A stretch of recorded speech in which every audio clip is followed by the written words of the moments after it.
Hello, Croiso Fulcher. Welcome back to the channel. Old boy here. And yeah, so I've had a bit of a break. Obviously, I posted something about it earlier on today. So me and the family had the sickness bug that was going around, the dreaded lurgy. So we all got it, and then it took us over a week to kind of get over it. And then, you know how it is, you're just kind of in a bit of a, well, on the back foot trying to get caught up. And then I've also been working behind the scenes to try and create some artwork as well, because a lot of people have been asking, you know, how can we support the channel and everything. And I'm not the kind of guy who just wants to go and bulk buy some t-shirts, resell them on for more money and stuff like that. Not that there's anything wrong with that necessarily. And, you know, people who do that, you know, it's your channel, your decision, you know, go for it. However, for me, I want to produce something that's been made by me. So I've been working on some artwork. So I've got a CNC machine. I've been doing some test cuts. I've also been casting some resin and performing some resin inlays and things like that. So I'm in the process of producing some artwork. I hoped that I was going to have a prototype piece to show you tonight, but unfortunately another setback yesterday means that I don't at the moment, but I will have something to show you very soon, and I'm very excited. So they're going to be some wooden artwork that you can hang on your wall and things like that. So I just thought it's nice for me to be able to make something, and I thought it's nice for you guys as well to have something that, you know, my hard work's gone into as well. As I said, rather than just getting a mug or something, slapping my name on it and selling it for profit, because I just want to do some honest work, and that's, in my opinion, the best way to do it. So that's why I've been busy as well. So I've been working on that. However, I thought I'd kick it back off tonight with a live stream. I have got some videos in the works as well. I've got the audio track recorded for a video on the centaurs, and I'm actually, this is really exciting for me, this centaurs video, because I've had a look at a lot of the sources and what the sources say. And a lot of the sources actually say that they're not necessarily half man, half horse, but they're actually people who first domesticated, or rather first rode horses. So I'm piecing that together. That's coming up soon, hopefully in the next couple of weeks. And then I'm going to Beltane Fire Festival as well. So I'll be off to that at the end of the month, going up to Edinburgh. So I'll be having a wander around. I'll be seeing what's happening. I'll be filming it, making a documentary, and I'll also be speaking to people who are there. So I hope you all enjoy that. That's coming up as well. So let's get into the premise of tonight's live stream. So first off, I just want to show you, I'm just going to share my screen here. I'm just going to show you this article that came up either last week or the week before. So on the 5th of April, so about 2 or 3 weeks ago. And let me just double check. Yep, you can all see that there. Perfect.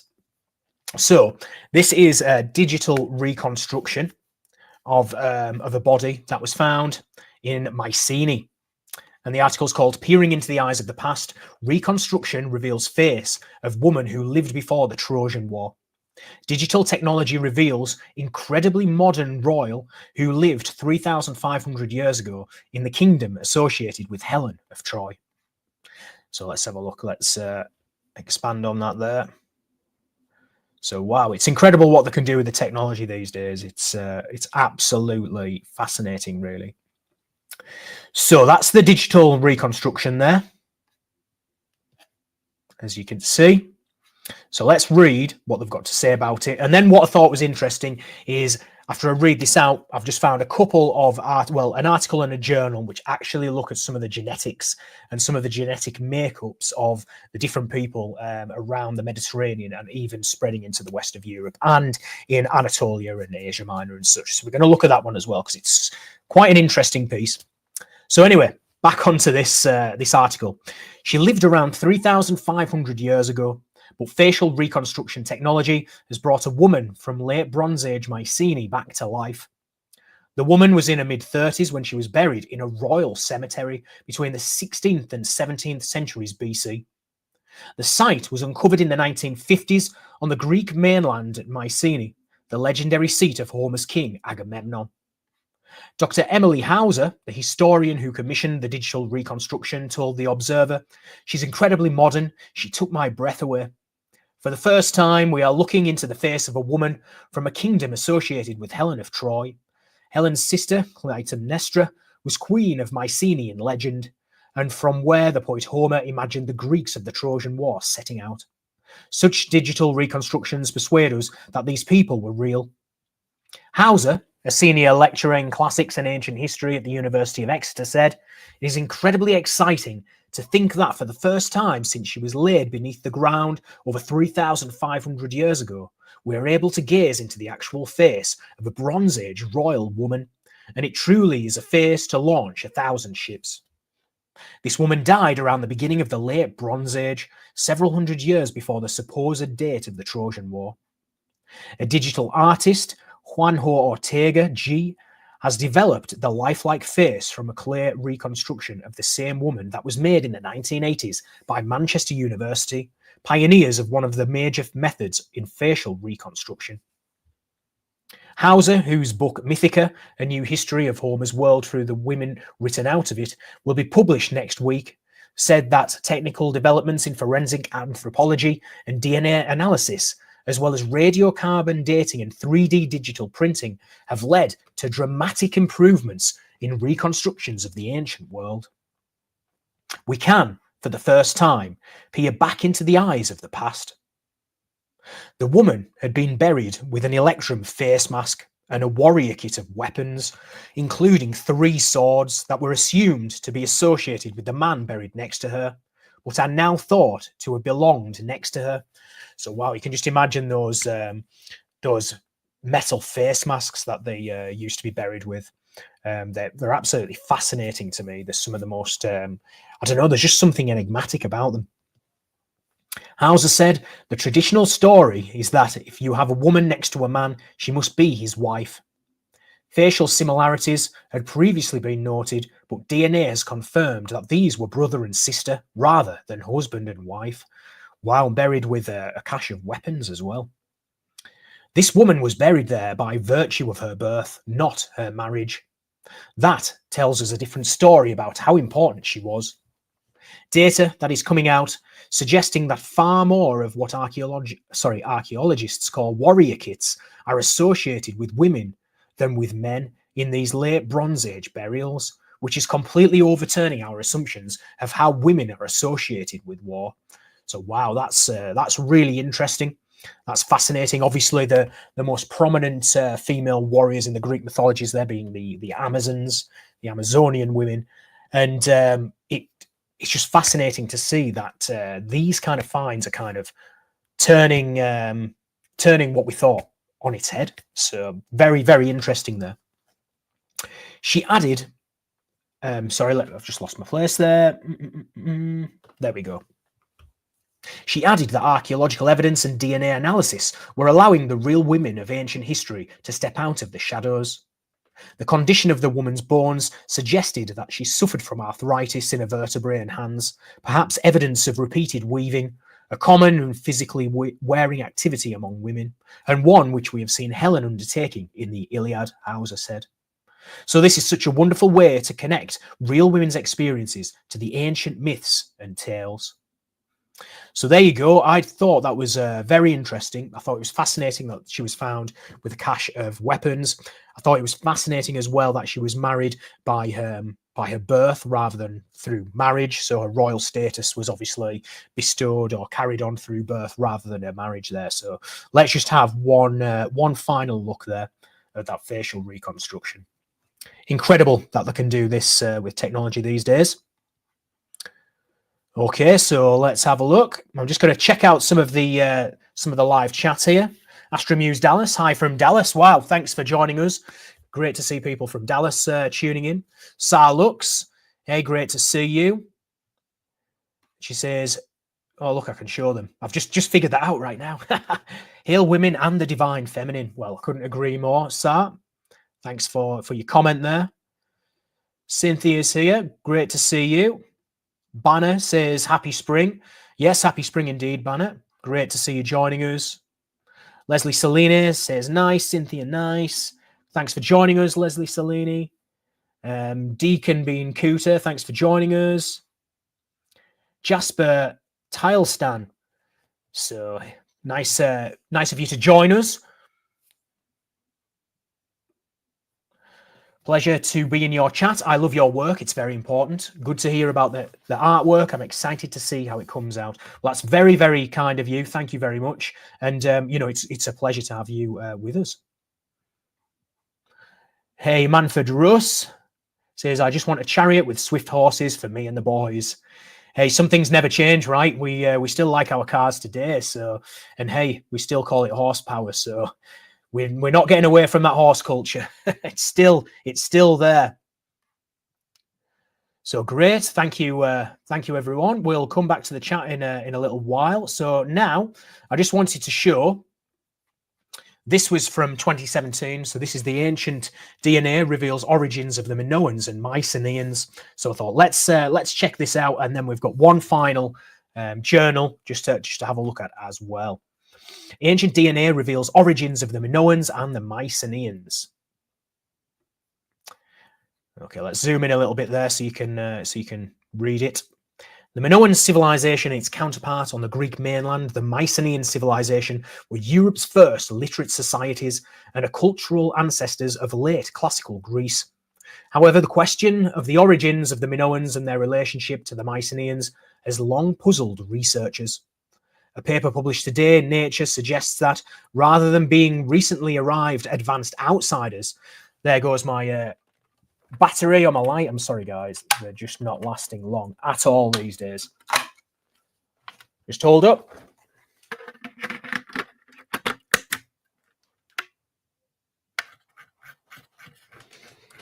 Hey, we're back in the room. My apologies.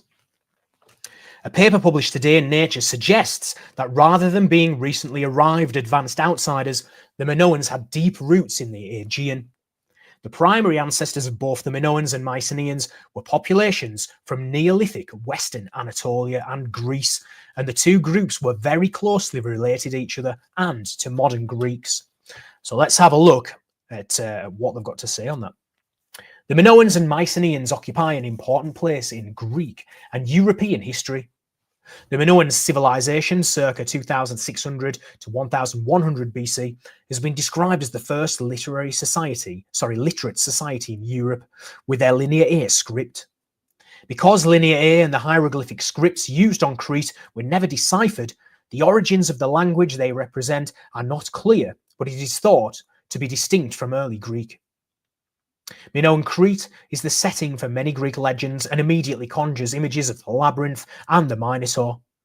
The Mycenaean civilization from circa 1700 to 1050 BC originated in mainland Greece, eventually controlling the nearby islands, including Crete. The Linear B script represented an early form of Greek. Despite this rich archaeological and textual history, the origins of the Minoans have long puzzled researchers. Their cultural innovations, including the first European writing system, vast palace complexes and vibrant art, seem to spring up in isolation on Crete, and have led to speculation that they moved to the area from a more advanced society in another location. The Mycenaeans, with their roots in mainland Greece, seem to have adopted much of the Minoan technology and culture, but it is not clear how they were related.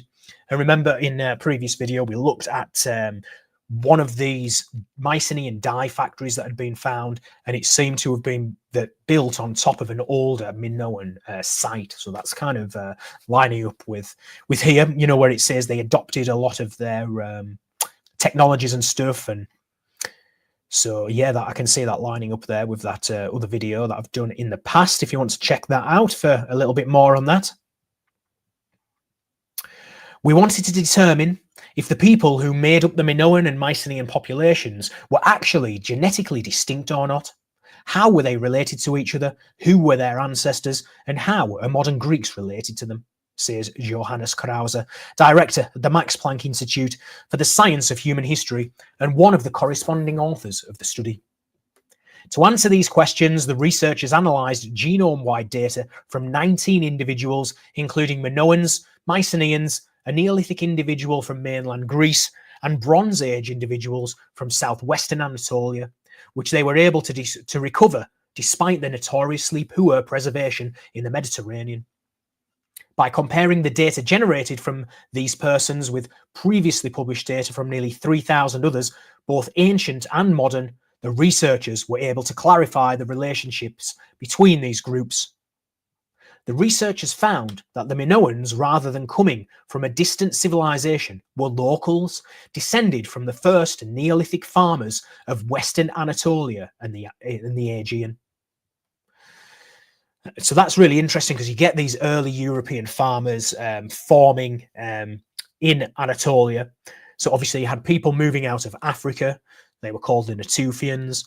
They eventually carried on going up north through the Levant region into Anatolia, where they met Anatolian hunter-gatherers, and they kind of fused together to become the first European farmers in the area. So they found, okay, so they were descended primarily from first Neolithic farmers of Western Anatolia and the Aegean. They found that the Minoans and Mycenaeans were very closely related, however, but with some specific differences that made them distinct from one another. Both the Bronze Age Minoans and Mycenaeans, as well as their neighbours in Bronze Age Anatolia, derived most of their ancestry from a Neolithic Anatolian population, and a smaller component from further east related to populations in the Caucasus and Iran. Very interesting. It was previously believed that this eastern ancestry was brought to Europe by steppe pastoralists from the north, who themselves shared this eastern ancestry. However, although the Minoans have this eastern heritage, they do not show genetic heritage from the northern steppe population. Okay, so I'm guessing then that this is going to be how the Minoans and the Mycenaeans vary, because the Minoans do not have the steppe population influx of genetics that the Mycenaeans are showing. And that's what it says here. Look, on the other hand, the Mycenaeans show evidence of both Eastern and Northern genetic heritage, and it's obviously related. It means by Northern genetic, it means Northern steppe here. So that's what it's referring back to. So yes, that is how they genetically differ. So it doesn't look like the steppe pastoralists made their way over to the Minoan territory there. This indicates that, at least in some cases, this Eastern heritage from the Caucasus and Iran arrived in Europe on its own, perhaps in a previously unknown migration event. So you have a different vector of transferring these genetics, because if the Minoans and Mycenaeans both show them, then it can't possibly be spread by the steppe pastoralists if the Minoans do not have those genetics. It also indicates that the migration of the northern steppe pastoralists reached as far as mainland Greece, but did not reach the Minoans on Crete. The study helps to provide boundaries on the timing of the arrival of both the eastern and the northern ancestry. Neolithic samples from Greece down to the final Neolithic, approximately 4100 BC, do not possess either type of ancestry, suggesting that the admixture we detect probably occurred during the 4th to the 2nd millennium BCE time window, explains David Reich of Harvard Medical School and the Broad Institute, and a co-corresponding author of the study. To determine the timing of these events more precisely, further samples from broader time periods and geographic locations will be necessary. So yes, you have this Yamnaya influx coming into the Greek territory, but not spanning across the sea to Crete. And here, look, modern Greeks closely related to ancient Mycenaeans. Now, while they are not identical to the Bronze Age populations, modern Greeks are genetically closer related to the Mycenaeans. Modern Greeks show some additional admixture with other groups and a corresponding decrease in heritage from the Neolithic Anatolians. This suggests that there has been a large degree of population continuity in Greece, but it has not been isolated. It is remarkable how persistent the ancestry of the first European farmers is in Greece and other parts of southern Europe, but this does not mean that the populations there were completely isolated. There were at least 2 additional migrations into the Aegean before the time of the Minoans and the Mycenaeans, and some additional admixture later. The Greeks have always been a work in progress, in which layers of migration through the ages added to, but did not erase, the genetic heritage of the Bronze Age populations, stated Iosif Lizaridis of Harvard Medical School, who is the lead author of the study. The findings help to clarify some aspects of the relationships in Bronze Age Greece, but leave other questions open. The scientists hope to clarify the time period of this possible new influx of Eastern genetic heritage and the logistics of the arrival of Northern steppe heritage, slowly over time or in a mass migration in future research. Okay, so there you go. So really interesting there. So that the Minoans don't have the, or rather didn't have the steppe ancestry there, but the Mycenaeans did. And now I just want to go and show you this journal. So this is more recent. This was December the 2nd, 2024. And it's called Ancient Genomics Support Deep Divergences Between Eastern and Western Mediterranean Indo-European Languages. And what this journal does is it looks at it maps different types of genetics. So it maps your, for example, corded ware genetics, your bell beaker genetics, your Yamnaya genetics, your Neolithic farmer genetics. And what it does is it tries to match them to the samples that they find to see how their genetic profile fits these different types of people, and it contrasts them with other remains that have been found as well. And then what they're doing is they're then linking that to the language as well. So just for my notes here, I've highlighted, so we're reading all of the intro, because I downloaded the PDF and I underlined everything, but unfortunately when I present it on the screen, it's too small for me to see. And obviously on the web page you can't do the underlining thing. So I've got my version here that I can see what's highlighted, and then I can show you this one. So because there's quite a lot of jargon in here for, people like me who, I'm not a geneticist, so I don't understand the full nuances of it, whereas I can read the summary and the introduction and then the conclusion, and that's what I'm trying to present here. But as always, for the people who want to get all nerdy and to look into the fine print, the link is in the description. So if you want to check it out, it's already in there. I've done it in advance this time, so right away you'll be able to check it out. Okay, so summary. The Indo-European languages are among the most widely spoken in the world, yet their early diversification remains contentious. It is widely accepted that the spread of this language family across Europe from the 5th millennium BP, I'm a BC kind of guy. When you're used to that, this kind of throws you off, but okay, BP, before present, correlates with the expansion and diversification of steppe-related genetic ancestry from the onset of the Bronze Age. However, multiple steppe-derived populations coexisted in Europe during this period, and it remains unclear how these populations diverged and which provided the demographic channels for the ancestral forms of the Italic, Celtic, Greek, and Armenian languages. So yeah, basically, what it's saying here, just as you have your Mycenaeans who have a similar genetic profile to the Minoans, except they then come into contact with the Yamnaya, they receive the Indo-European genetics, and they kind of become their own cultural identity, fusing elements of the autochthonous, the native group, and the migratory group.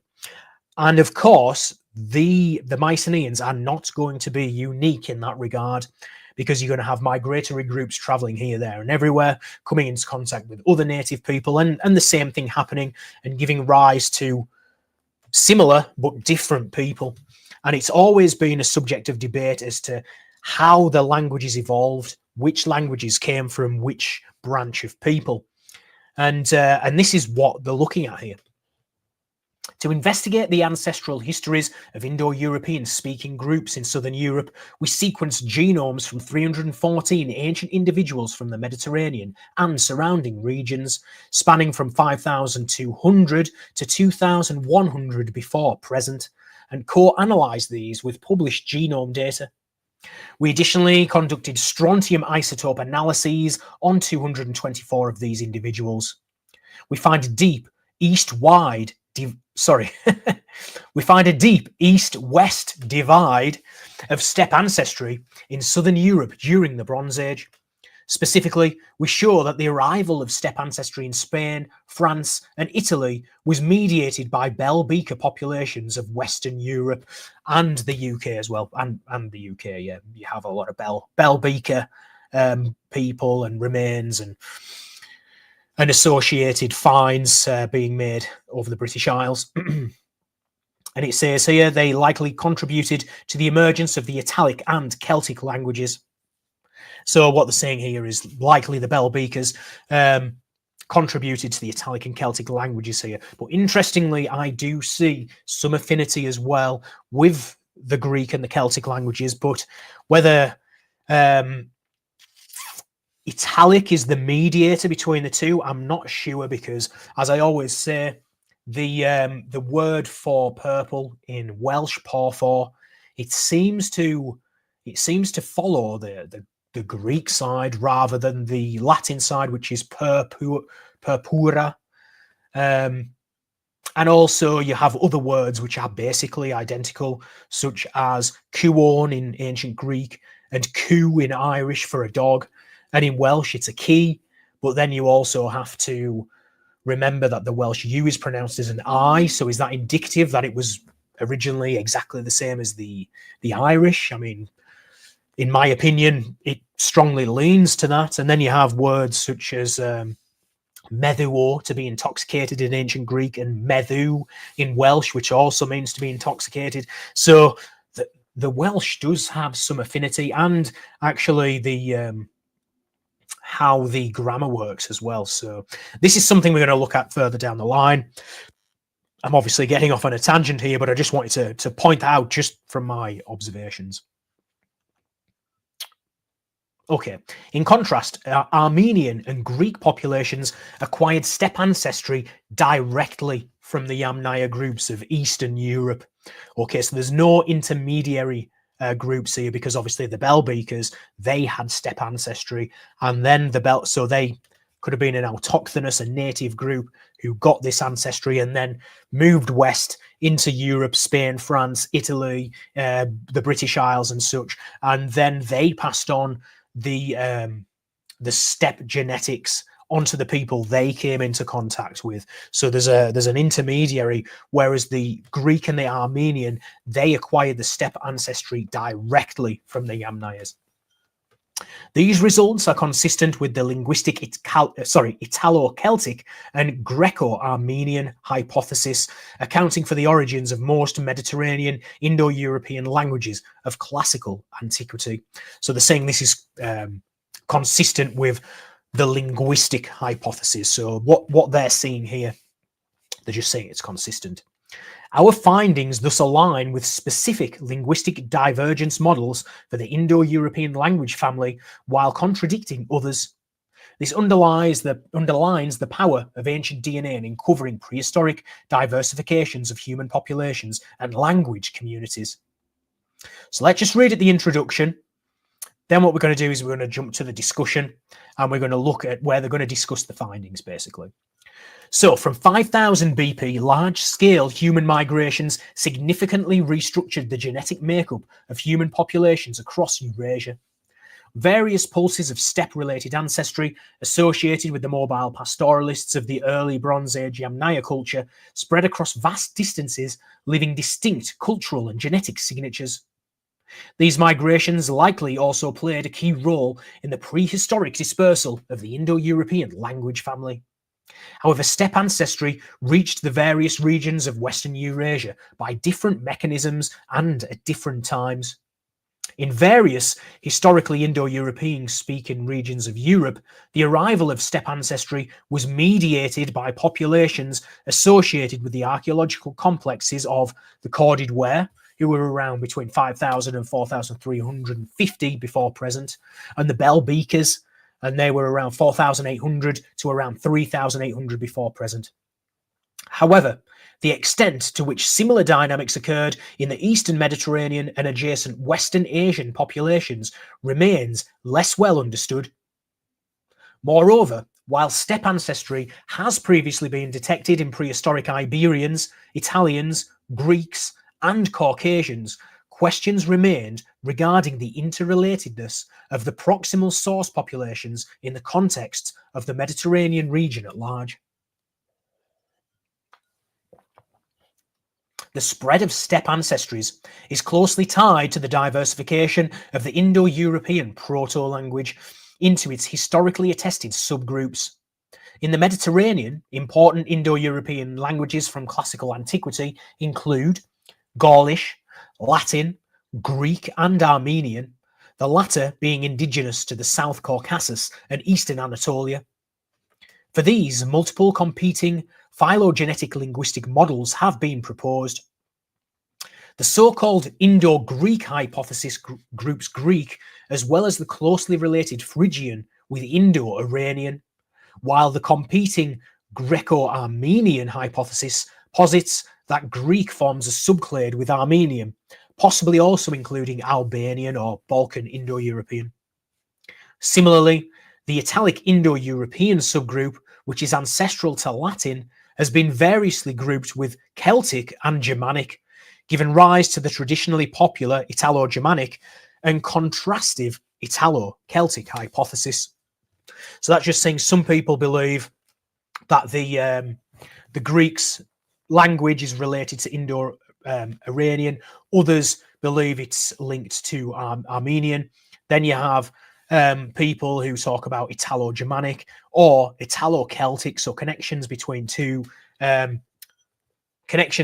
different languages here, but you've got conflicting theories here, which is what they're discussing here with regards to the popular Italo-Germanic and contrastive Italo-Celtic hypothesis. While relative, and because especially when they're looking at the Celtic language in Iberia, there's always a lot of discussion as to whether some of it is actually Latin, whether some of it is actually Celtic, because there are some similarities. They're Indo-European languages. They are similar.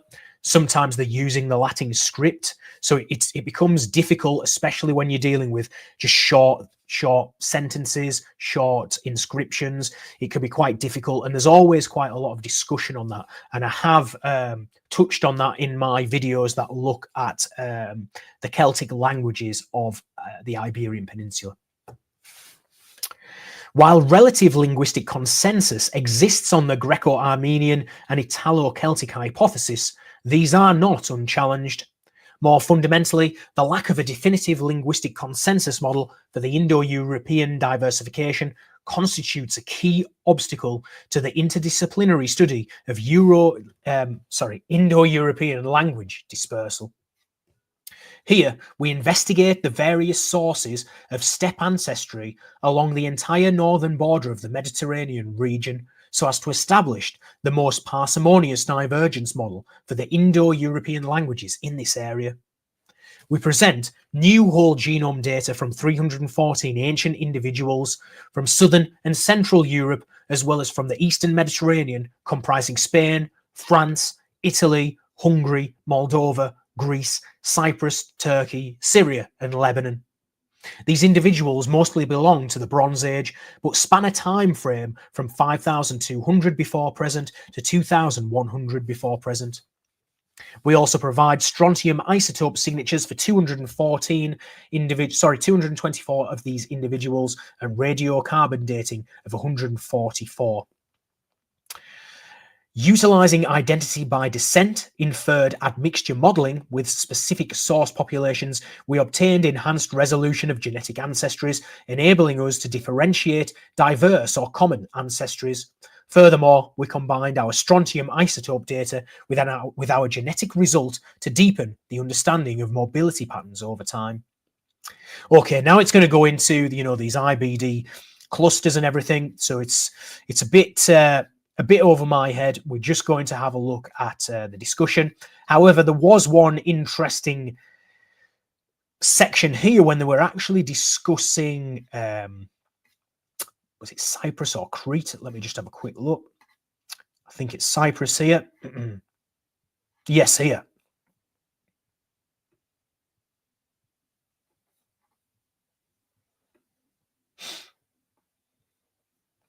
So this bit here, look. Additionally, there is genetic evidence of long-distance interaction with Northern Europe as seen in a Scandinavian genetic outlier from a rock-cut tomb at Veronus Belapais, excavated by the Swedish Cyprus expedition and dated to circa 4000 to 3800 BP. So, and then it says, this outlier clusters with Scandinavian Bronze Age individuals, and intriguingly, this origin is also supported by the Y haplogroup I1 and by a non-local highly radiogenetic strontium isotope signature compatible with some parts of Scandinavia. And I just wanted to highlight that because obviously in the last live stream, when we looked at the Nurage culture and how there was recent evidence which is kind of leading the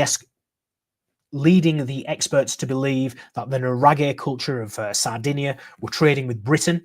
It's long often been thought that this Bronze Age trade network also went up to Scandinavia and such.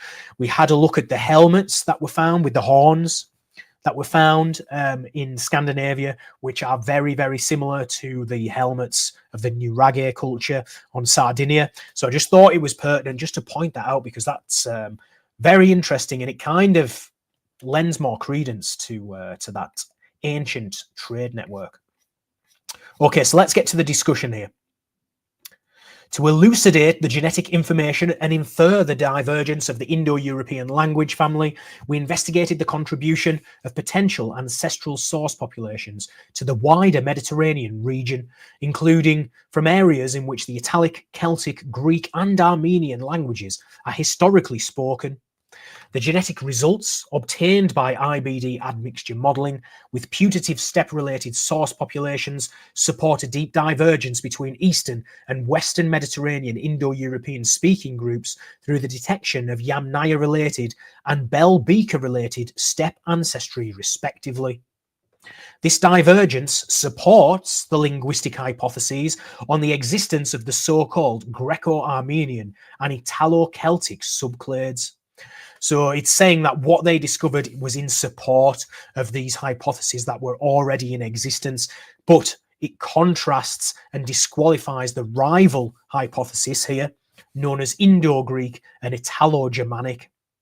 The steppe ancestry among the populations of historically Germanic and Indo-Iranian speaking areas previously have been characterized as primarily corded ware related, and obviously the corded ware culture are a different culture like the Bel-Bekas that were around at a different time, slightly different genetic admixture and stuff, but certainly another one of these groups who had early steppe contact and influx of steppe genetics. Okay, so the first one here, South Central Europe, Italic.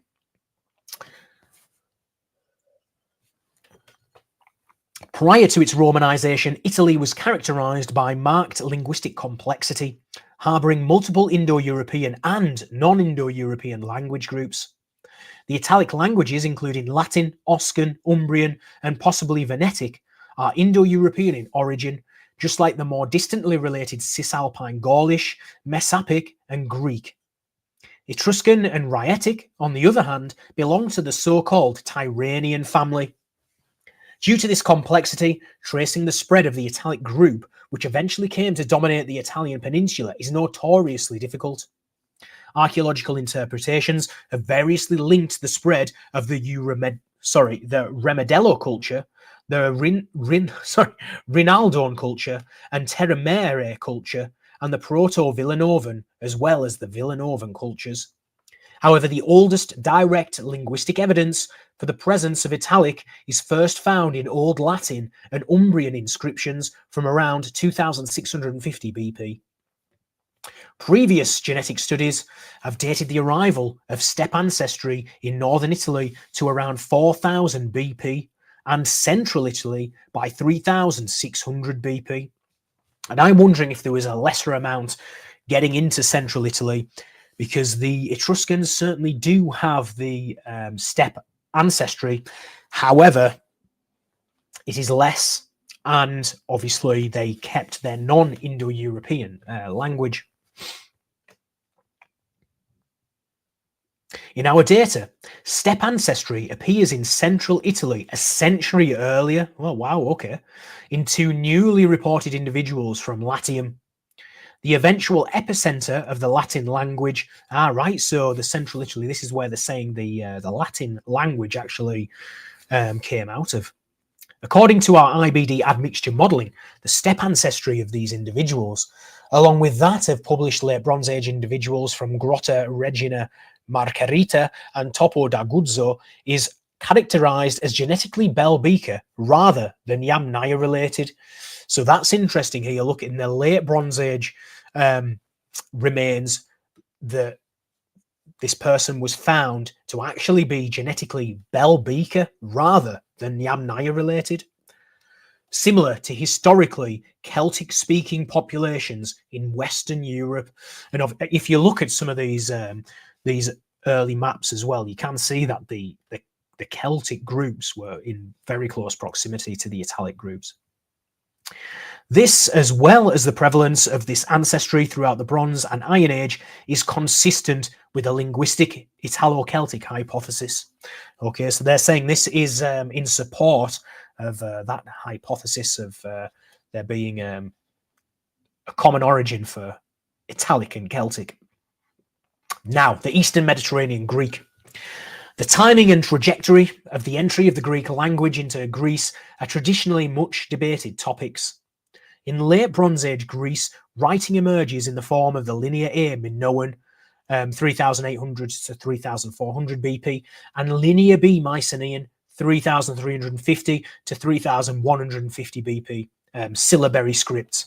And a syllabary script means you have a symbol for a consonant attached to a vowel.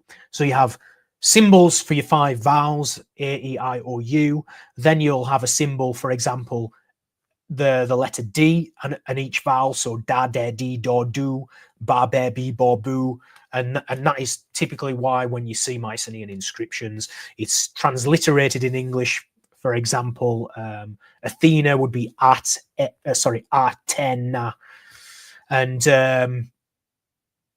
and that's how the symbols work. So it's typically semi-syllabary or syllabary scripts. It's a consonant attached to a vowel. In Cyprus, it appears with the Cypro-Minoan syllabary, a local variant of Linear A, and the derived Cypriot syllabary. While the Linear A text corpus remains largely undeciphered, Linear B as well as the Cypriot syllabary have been shown to represent the earliest written evidence of Greek. The arrival of steppe ancestry has previously been documented in individuals from northern Greece as early as 4200 BP, suggesting a connection to the Pontic steppe. Using IBD admixture modelling, we established that the steppe source in Greece originates directly from Yamnaya-related populations and differs from the corded ware culture populations who are formed with Yamnaya and GAC. Let me think. I can't remember what that one was, GAC. I can't remember. If anyone can remember what that was, I'm sorry I didn't make a note of these blooming acronyms here, so my apologies. So you had your corded ware, bell beaker. I can't remember now. Sorry, guys. But anyways, these the Greeks got their Yamnaya genetics directly from the steppe, it says here. Notably, the proportion of this Yamnaya-related ancestry is higher in the individuals before 3800 BP, including a previously unpublished male from Argolis, dated to around 3800 BP. This provides the hitherto clearest evidence for the intrusion of steppe-derived, potentially Greek-speaking groups into the Peloponnese.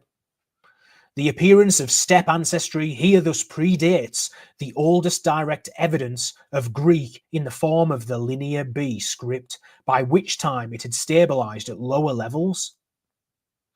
Right, okay, so the steppe ancestry got there before the Linear B script, which I guess makes sense, because if the Linear B script is a form of Greek, and if Greek is an Indo-European language, then the Indo-Europeans obviously had to be there before. At the same time, the pre-literary interactions with local populations find a possible analogue in the absorption of so-called pre-Greek vocabulary, reflecting contact of Greek with non-Indo-European language varieties. And this is exactly what we've been finding when we've been looking at the Pelasgians. And when you look at the etymology of certain names like Oceanus, which is in the teachings of Pherecudes of Souros, and who is one of these ancient giant deities here, the etymology seems to be pre-Greek. So you can see how it's embedded into the mythology as well. So it looks like there was some absorption from the Proto-Indo-Europeans of certain pre-Greek vocabulary. So very interesting. In Cyprus, the Arcado-Cypriot Greek dialect was spoken from at least the early Iron Age, next to Phoenician, and one or more unknown languages attested through the Cypro-Minoan and Cypriot syllabaries.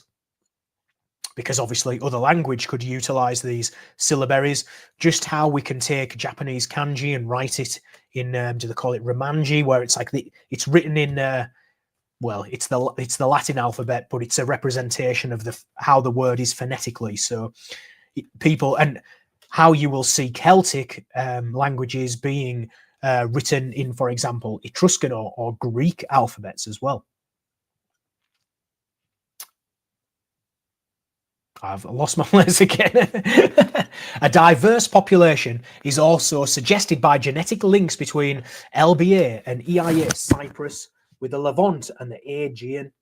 Steppe ancestry is identified in a number of unpublished individuals from Hala Sultan Teke and from Lapithos, reflecting an affiliation with late Helladic, i.e. Mycenaean age populations of the Peloponnese. This aligns with the appearance of Mycenaean pottery imports in the late Bronze Age, and with the linguistic classification of the Arcado-Cypriot as a descendant of the same South Greek dialect as Mycenaean, in contrast to other Greek dialects such as Doric and Ionic.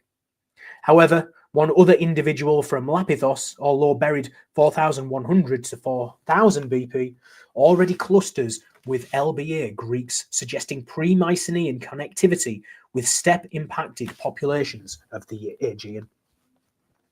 So wow, that's quite interesting, really, and earlier than what I thought originally, but still fascinating nonetheless. Excuse me. Okay, so let's have a look at the Caucasus and Eastern Anatolia. The Armenian language, attested from circa 1550 BP, is historically spoken in the South Caucasus and Eastern Anatolia.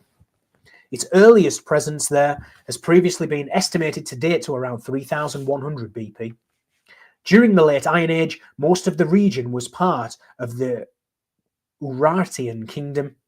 The state was culturally diverse and likely also contained an Armenian linguistic element, as evidenced by the exchange of vocabulary between the Urartian and an early form of Armenian. This is potentially supported by the presence of steppe ancestry among the published individuals from Urartian and pre-Urartian contexts.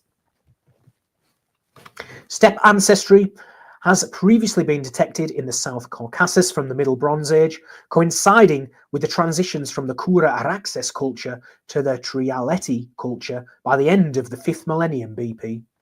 We can now demonstrate that these individuals, as well as those from Urartian contexts, received steppe ancestry from the same Western Yamnaya populations as 4th millennium BP individuals from the Aegean.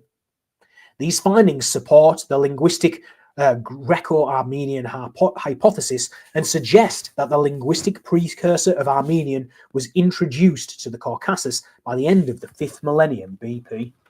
Okay, so once again, they are saying here that because these this Caucasus and the Armenian language received their genetic influx from the same people as these Mycenaeans and the Greek populations, they are seeing that as being a common origin for those two languages, which is why they're calling it a Greco-Armenian hypothesis. And obviously there's going to be absorption of autochthonous native words, and those will be absorbed into each unique culture. And obviously they'll then go on to develop their own culture, which is why they'll then develop separately and over time diverge, I suppose. Archaeological implications. So let me have a look. Yeah, we're just going to read this and then the conclusion, and then that's going to wrap it up. I don't want to keep you too long. I value your time. So let's have a look at the archaeological implications. Bell beaker populations exerted a pronounced genetic and cultural impact in Iberia, whereas the situation in Italy is more complex. In northeastern Italy, bell beaker groups appear to have arrived in relatively small numbers, with some individuals receiving prominent tumulus burials. However, during the early Bronze Age and at the transition to the Middle Bronze Age, evidence emerges of a connection between Central Europe and Italy in the distribution of triangular daggers often found in hoards. These daggers are distributed across Italy, with their appearance coinciding with the widespread diffusion of bell beaker-related ancestry across the Italian peninsula between 3800 and 3500 BP. In the Terra Mare regions, population growth significantly exceeded local development, suggesting an influx from surrounding areas. Archaeological evidence suggests connections with Hungary and regions north of the Alps. And I believe these Alps are called in the Irish mythology the Riffian Mountains. So they had this name, and apparently one of the Scots is called Rifat Scott, and this is how he crossed these mountains on his migration over to Ireland. So I just thought I'd mention that there. Although these links only became evident in genetic ancestries later during the Iron Age, this suggests that northern Italy functioned as a cultural melting pot, which would later impact other Italian regions. After 3200 BP, a noticeable exodus is archaeologically documented, particularly from the southern part of the Terra Mare region in the Po Valley. And this Po Valley does get a mention when we've looked at the Etruscans as well, because obviously in the Etruscan accounts, or rather the accounts that relate to the Etruscans, some of them settled in the Po Valley as well. And I suppose if you've got all these groups, if you have a Yamnaya influx at some point into the Italic groups of people, that's there already. But then you have bell beakers who also carry some of this Yamnaya genetics, and then passing it on as well. You can see how there would be further later influxes here of those genetics, and how the language would have another component to be considered as well, I suppose. And I guess that's possibly why they're saying there's an affinity between the Celtic and the Italic languages. Further along the Adriatic coast, 3 genomes from the central and southern Italian littoral reveal affinities with Balkan populations, reflecting sustained contacts between both sides of the Adriatic Sea during the 5th and 4th millennia BP. Now, the Balkans here, this comes up quite a lot. And Herodotus he says there was a group of people called the Briges, and they were in the Balkans, and they then moved east, crossing through Thrace and crossing over into Asia Minor, where they then changed their name to Phrygians. And also there you had the Brigantes in the Iberian Peninsula, and some of the accounts say they were called Briges as well, the same name as these groups who would later move west to become the Phrygians. So perhaps this Baltic region was a bit of an epicenter for groups moving east and west as well. So a lot to consider, really, because if they moved east, they could have moved west as well. And if they are the same group who ended up in the Iberian Peninsula, you know, that's quite an interesting to consider when reading this.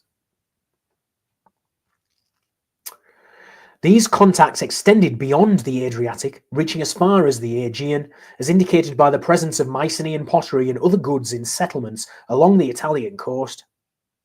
Genetic ancestries further suggest small-scale movements of people, possibly involving specialised craftspeople and traders, or potentially driven by exogamy practices. So that would be marrying out of your immediate group, I suppose, contributing to the observed genetic admixture in the region. Greece, however, reveals a different picture. A distinct step proportion was introduced into both the mainland and the Peloponnese around 3800 BP, subsequently becoming prevalent in burial sites over the ensuing centuries. The arrival of Mycenaean culture, along with the Greek language, has been subject to divergent interpretations, ranging from gradual peaceful infiltration to more rapid acquisition of political control. Neither of these models are contradicted by the new genetic evidence following the collapse of early Helladic society. The brief Middle Helladic period saw new migrants from the north. These eventually consolidated political control with the advent of the late Helladic period and the formation of early Mycenaean culture around 3700 BP.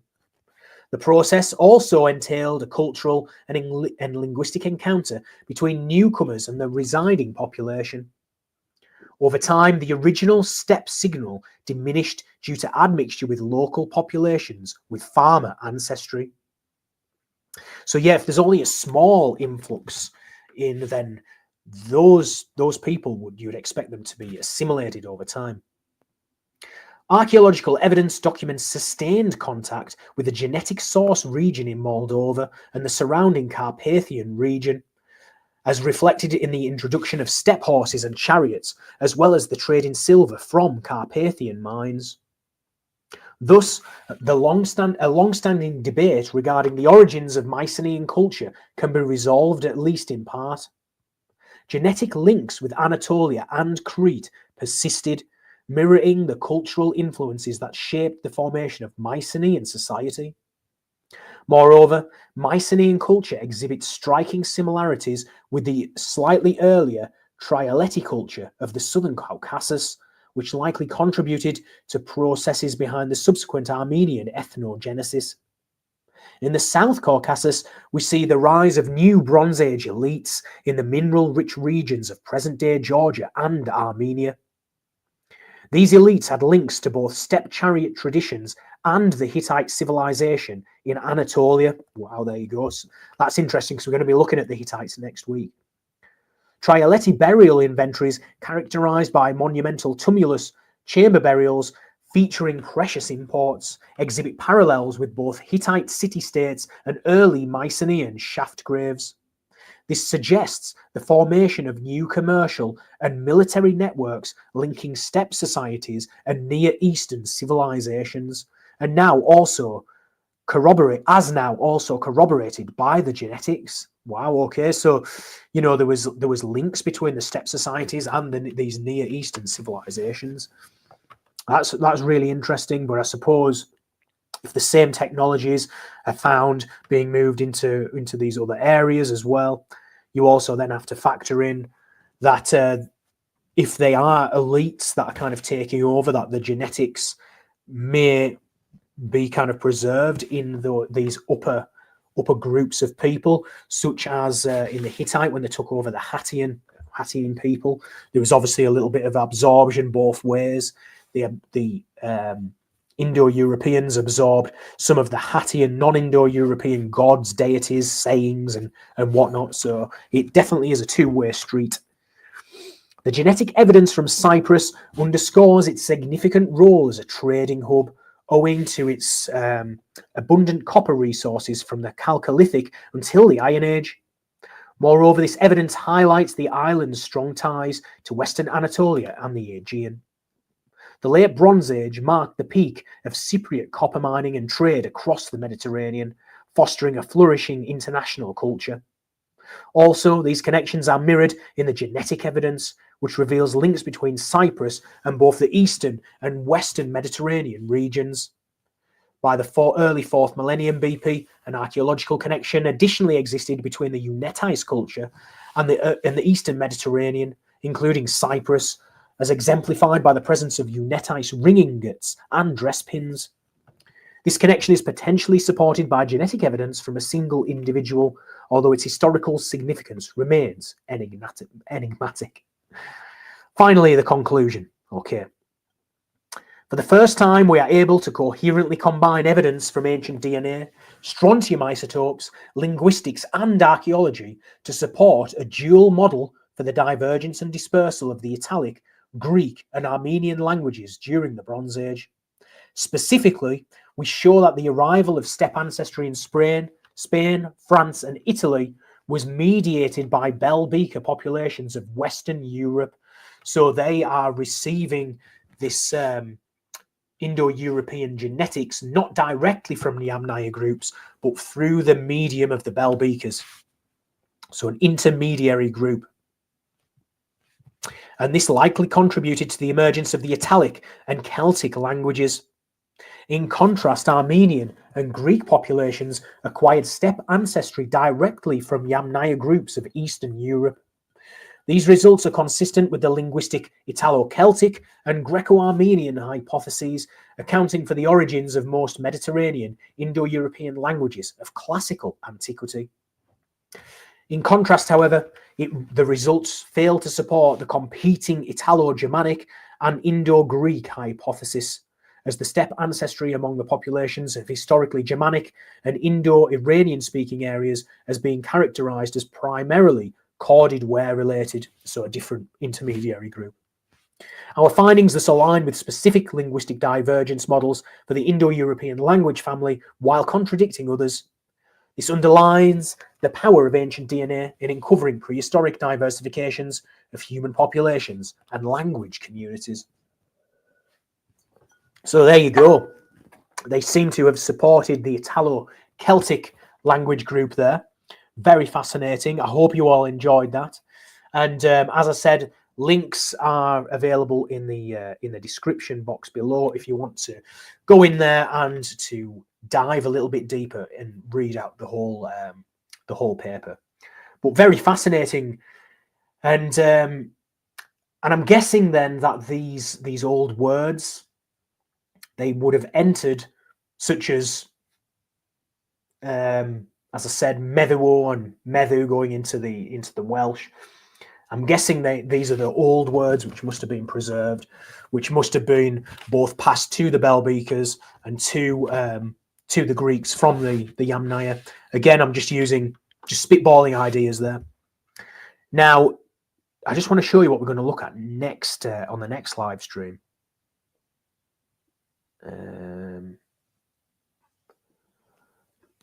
Let me stop sharing that.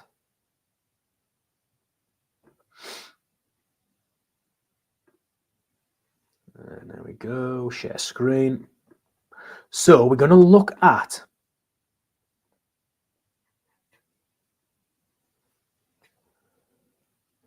the Erzin stele. Sorry, my computer's not playing ball right now. Just 1 second. Here we go.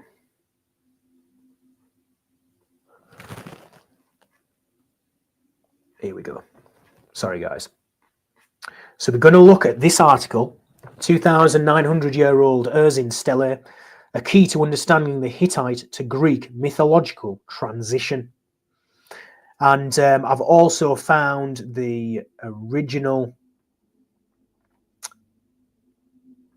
paper that was written, that the article's based on. I'll just give you a quick preview of it.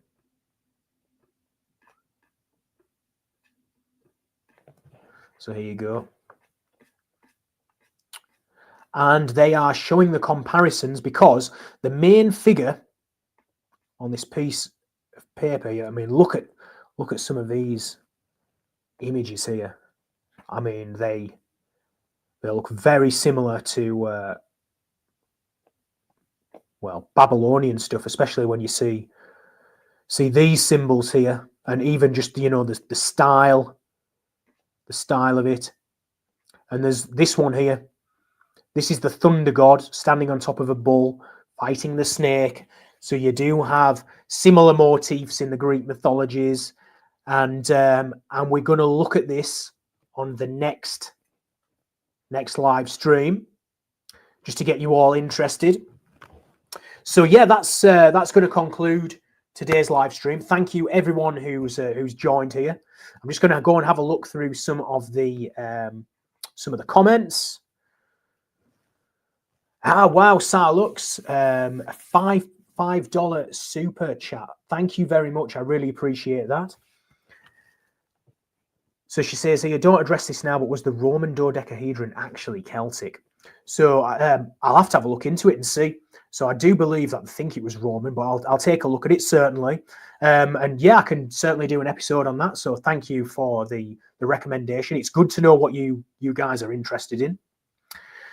So there's Sarlux's super thanks. Sorry, I'm just getting to grips with showing the the comments on screen. Thank you so much for that, Sar. I really appreciate it. And I'll definitely take a look at that for you. Catherine Suzette.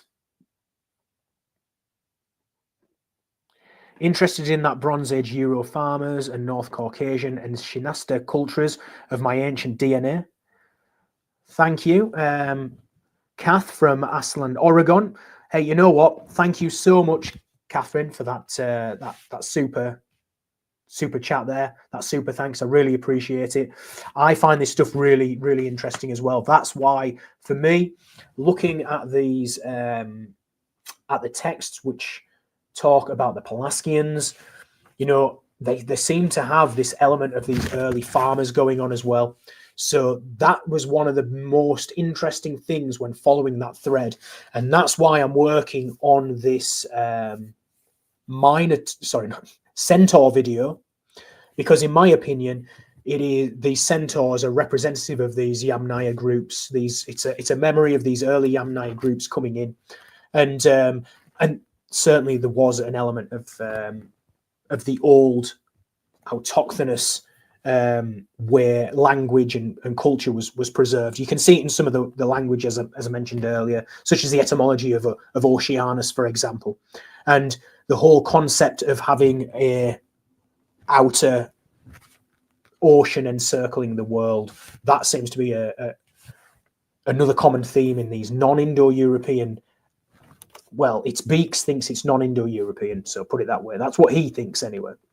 But yes, certainly very fascinating, and thank you very much, Catherine. I really, really appreciate that. Hey, Manfred Russ, thank you. Thanks so much, matey. Really appreciate that. $10 super thanks. Really appreciate it. Thanks so much. I really appreciate your support, and it's always great to see you in the chat. So thank you very much for turning up for another live. So let's have a look. Just having a look here, what everyone's saying. Seth Tully, thank you for joining us. Baptized by Fire says East Texas represent. Great to know people from Texas are watching. Thank you for the comment there. Linda Jennings says hi. Sorry, I haven't seen you on a Saturday. Yeah, the Greek class. Yeah, so I mentioned earlier. I'm really sorry, Linda. Me and the family, we got that horrible stomach bug that's going round. It took us over a week for the full family to get over it. Then I was kind of chasing my tail, trying to catch up on all kinds of things. So this week is when I'm catching up. So I'll be back, Linda. I really do apologise, and I'll be touching base and getting back up to speed this week. So my apologies, but great to see you here, Linda, and great to hear that you're keeping up with the Greek. That's it's not an easy task for anyone who's doing it. So anyone who's pushing through with it has my utmost respect. Hey Pan, great to see you here again. I'm pleased you could make the live stream. Hail the goddess indeed.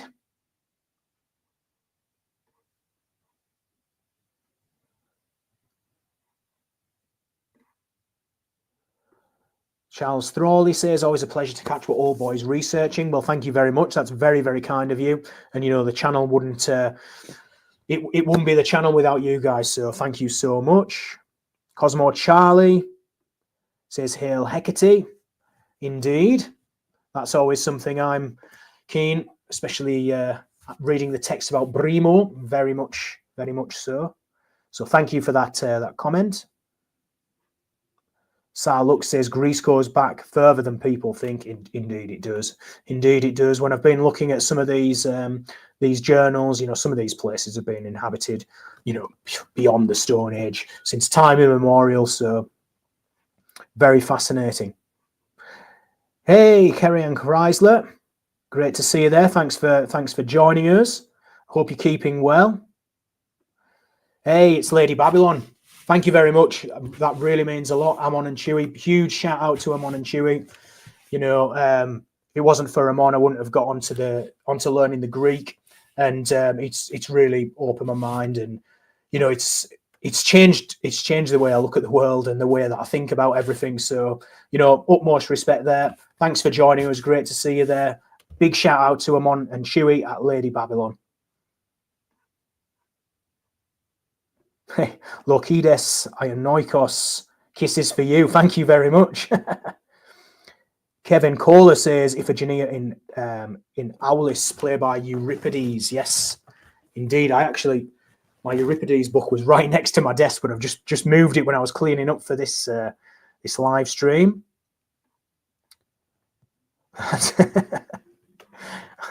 Yes, okay. Steep Dreams, great to see you. Thank you very much. Catherine Suzette says Oregon here as well. That's great to hear where everyone's watching from. She says here, my most recent DNA is Welsh, Scottish, Pictish, and Scandinavian. My ancient DNA is European hunter-gatherers and steppe. Can you do a show on the Shinasta people? Thank you. Yes, I can certainly take a look at that. As I said, it's great to know what people are interested in, so I'll definitely take a look at that. So thank you very much, Catherine. Yes, Manfred Russ. All these terms for intoxication sound to me like they share the same root as mead, which makes perfect sense to me. Yes, they do look very similar. They do indeed look very similar. So when I've looked into it, the med root in terms of medicine, in terms of it has connotations with rulership. So Medusa, for example, is a participle from this med root, which means like a ruler. However, yes, it does seem to be intoxication as well. I'm not sure where some of the linguist stands. I think there's two divergent branches of it. So, but I'll do another dive into that, purely just the linguistics, because I know I looked into it with Maeve. But maybe it's time to look at some pure linguistics to see what they're saying and just present it out there. So I'll definitely make a note of that as well, Manfred. So thank you very much. Yep, if there is a Lady Babylon stream tomorrow, hopefully I can catch it. I've been enjoying the earlier ones because obviously I can catch those, so that makes me very happy.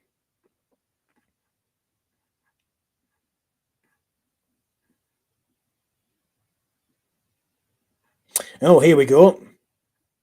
Vata Box says Matt Given on YouTube has solved the Roman dodecahedron mystery. He reverse engineered this centuries-old enigma, the bronze dodecahedrons. So yeah, if anyone's interested in that, definitely go and check that out. I mean, I haven't watched it, but I'm probably going to go and have a search after this and have a look, because those things have been puzzling me for quite some time. And I believe one of them was up for sale on eBay or something recently, wasn't it? Yeah.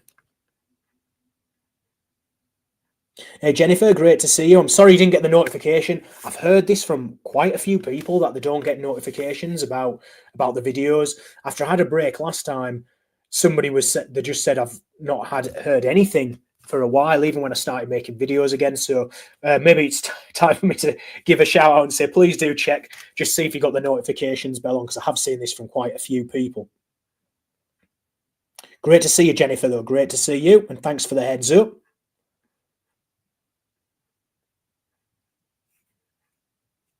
Happy vernal equinox. Thank you, Sephro.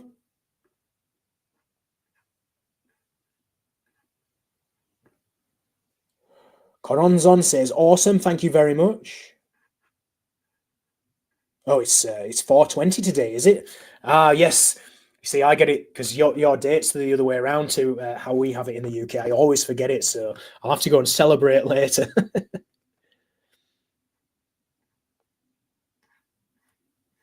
Just looking through here, just to see who's commented. I don't want to miss anybody out. Yeah, seeing BP instead of BC just sounds so silly to me. I agree. I prefer it's just in my brain now, and I'm just used to seeing. You look at a number and you can kind of instantly relate to where it is. But now when it's BP, I know it's simple maths, but right away it just throws me off. So.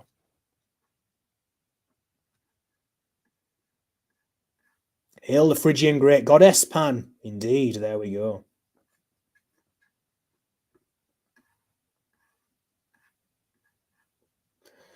So, I think there's lots of comments tonight. Thank you so much, everyone. It's great to see everyone, having a good discussion, and that's what I really like about reading through the comments. Is everyone always puts their point across in a respectful way.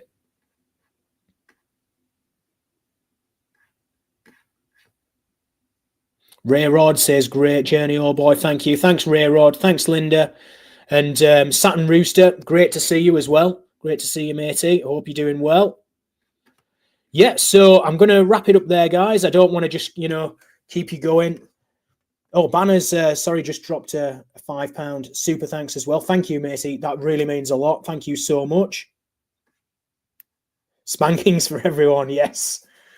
Definitely.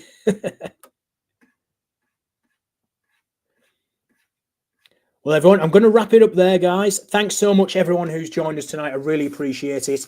And as I said, more work's in the pipeline. We're going to look at the centaurs next. And then it's going to link into Achilles as well, because there are some depictions of Achilles which depict him in Scythian attire. There's some accounts which also call him Lord of Scythia. So we're going to also look, after we've looked at this, because, of course, he was tutored by Chiron, who is obviously a centaur, and if the centaurs are steppe-related people, then it's all going to start making sense. So I hope that's keeping you interested. The audio's nearly done, and then I'm going to do the visuals, and it should be out soon. So thanks once again, everyone. Have a great 420. Enjoy. All the best.